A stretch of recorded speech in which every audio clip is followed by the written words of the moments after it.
Hey guys, and welcome to today's video. So today we're going to talk about why bits, spurs and whips are very abusive, because obviously as you can read or see, or if you go on the internet, you can realize quickly that whips, bits and spurs are very abusive. So we're going to talk about why we think it's not professionals, so you shouldn't listen to us, but this is just our opinion, and we're just trying to And we value everyone's opinions, but if you don't agree with ours, of course that's fine, you don't have to. And because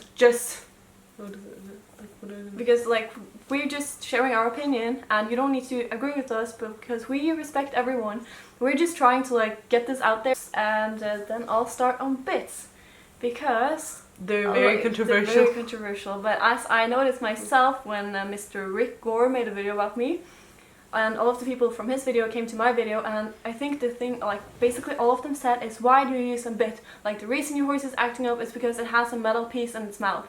And there are other YouTubers on here who's oh my gosh, you should never use a bit and you should always use a hackamore and stuff like that. But I think the thing people don't understand is that a bit in itself, it's not abusive. If you have a metal thing in your mouth, it's not abusive. But the thing with bits are that, there are thousands of different types of bits, but if a bit is if it fits the horse, if the rider's hands are gentle, a bit is not abusive, because the horses have thick skin. Their mouths are very, very sensitive, so you should not rip and pull, but if the rider knows how to use the bit is not as abusive. I'm going to put an example. So even a beginner using a snaffle or even a hackamore can do more damage than an experienced rider with a harsher bit. I even hate the word where they say harsher bit. It's how you use your hands. Yeah, if you have a pelham, that can be softer than a snaffle. Yeah, it depends on the rider. Because it's really how balanced your hands are and how you know to use them.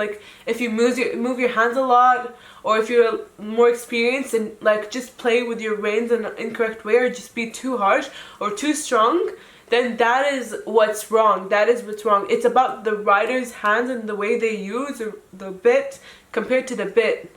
Because if you just put a bit in a horse's mouth, they'll feel different pressures, but it's not like they're gonna feel pain just because of it being in there. And right? In a lot of disciplines, riding bitless, of course now it is, but before it hasn't been. In dressage you can't ride bitless, as far as I know, not where I live at least. And it's because when you know, of course, in a riding school, of course people need to learn how to ride. And I think at lower levels, that's where you see most abusive hands of bits. And of course some people at top level also are really, really harsh with their hands.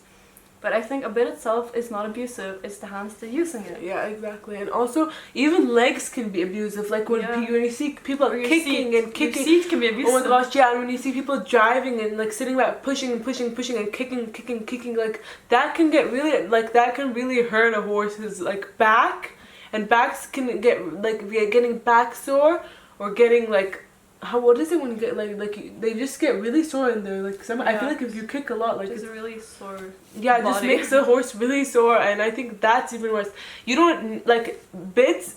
You can just as it's just how I think what's more important is noticing how you ride rather than what equipment. Noticing how you ride and rather than what equipment a horse needs, because of course, what we do is we listen to what our trainers say, and what they say is best for our horses, and we use that equipment. Then again, there will be a lot of people who's oh my gosh, did your trainer say that? That's so abusive. Yeah. And I think that we just have to sell for the differences. That some people will of course believe that natural horsemanship is the best, bitless is the way, but you also have to respect, I can respect that people think that a bit shouldn't be used, but you also have to respect that I think in my sport, I want to get somewhere in this sport. So I think it's correct to use a bit when you know how to use it. If you disagree with me, I'm completely fine with that. So you should also respect my views on that. Exactly, because there's so many completely different disciplines. Does that make sense? Yeah. There's a lot of different disciplines in the equestrian sport, and different ways to handle horses. And just because we're doing different things doesn't mean that one of you is wrong, one of us is wrong and the other isn't, or that both can't be correct.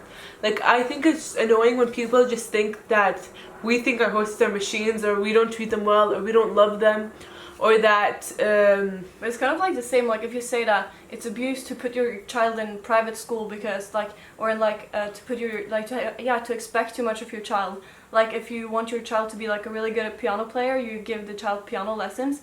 Some people will say, no, that's so wrong because it's a child and the child needs to go its own way, and you shouldn't just decide. Or even being a strict parent, you know, if you don't let if you ground your should we compare them like to kids? Yeah, we have like if you're a strict parent and you ground your kids when they do something wrong, or don't let them do stuff that you know isn't right for them. That's the same with horses. Like a lot of people will say it's wrong to like be a strict parent. A lot of people would say it's wrong to be a soft parent. So it's like, it depends on your views on it, and I think we should just settle with that. Disagree? No, agree with disagreeing. Yeah, because I think everyone will always have a different. There will always be someone who has a different opinion than you. But I think if you know what you're doing is best for your horse and you honestly believe that, then you should follow that. Like of course with a trainer. Or someone like not in unsensible ways, because there's so many beginners that don't have trainers. Like it's not wrong not to have a trainer. Your common sense, you should listen to your common sense, and like, if you can't have a trainer, it's fine. But at least if you read online and watch videos for people who knows what they're doing. Like not videos like this, because we don't know what we're doing. We're super amateurs. We're just saying don't judge people for using a bit or something when you don't know the exact story or the way they're using it. And if you are a beginner that don't have a trainer, it's fine, but don't go on the internet and take advice from everyone, like a 16-year-old girl, people who claim to be trainers, people who claim to be blah blah blah. Like at least get some like good advice, like follow some people that's worth following, that knows something about. Good. And now we're going to talk about spurs, because that is also a really big thing that people find very abusive. And spurs can actually be quite abusive if you don't know how to use them. So that's probably why they say that only like advanced like riders who know how to ride should use them, because a spur is like literally a metal piece that you dig into the horse's side. But the thing is, if you know how to use them, you know not to dig them into the horse's side. It's basically like a extension of your leg. Some horses are lazy, some horses just, I mean, with spurs you can actually be more sensitive with your leg. Because when you have a spur on, you don't need to kick as hard. And the spur is a little extension of your leg that gives you a closer touch to the horse, and you're not supposed to kick and rip with the spur. We literally never kick. No. And I never feel like I kick only like if a horse stops. Rub, like, this is a kick, but like we just gently, push, and push, rub, like. And like, just be gentle. I agree that only experienced riders should use spurs, because people with legs that move, or if you can't hold your leg in place and keep moving it, even with a spur, it can just rub and like cause a bleed just because of it moving, and that's hurt. Even if it doesn't bleed, it can hurt the horse. So you should know how to use them. You should have like a solid leg, a solid foundation. You should know how to ride. And I think we should just have extra and also. Also when people who put out videos talking about how to shoe a horse, how to wrap polos, how to do all of that, like how to put on polos, brush a horse, clip a horse. People who are like putting out videos being like how to shoe a horse, how to train a horse, how to break in a young horse, how to ride a horse, how to lunge a horse, everything like that. That's the kind of thing we think is wrong unless you are a professional. Yeah, you can see there are some people on YouTube who are professionals, and they do give some helpful tips. Yeah, like Invention TV. Yeah, exactly. Really good. That kind of people is the people you should put a link here. Yeah. Yeah, like they're a great like channel, and they're like there's dressage. There's also a channel about dressage and how to properly use your leg. And I also like subscribe to that one. We can put it somewhere here too. Yeah. Those are some great channels. We can put some links to like good channels down below. Also, you could just find them, because I think you should be able to sense when it's not a teenager sitting in their backyard. Like we would never make videos with really important things like about horses, like how to train a horse, how to lunge, how to trim a horse's feet, because we're not professionals at all. Even though Therese has been riding for almost 10 years, and she has experience riding horses and taking care, even though she's been riding for 10 years and she has experience riding horses and taking care of horses, she's not gonna give some things that she's not 100% experienced in, or things that can actually damage your horse if you do it wrong. Yeah, like I even went to a school, like a 3-year-old course, like on school for how to do it, but I would never like show you how to train a horse, how to launch a horse, how to do anything with the horse, because I'm not a professional. Nothing that's like only basic things like how to groom a horse, how to wash a horse.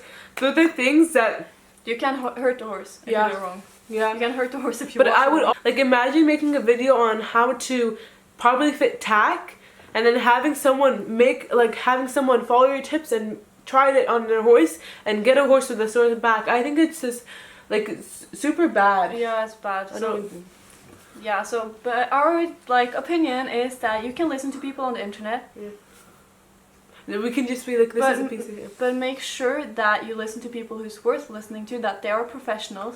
And if you have a real problem, like if you really struggle with your horse, if you're with your saddle fit, with everything, you should get a trainer.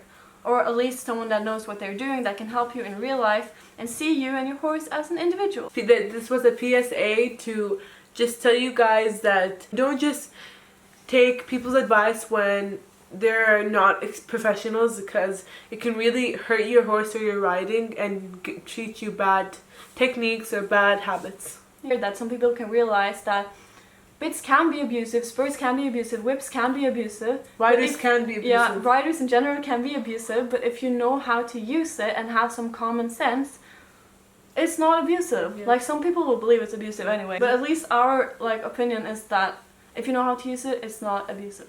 And that should be a thing. If you know how to use it, it's not abusive. Yeah.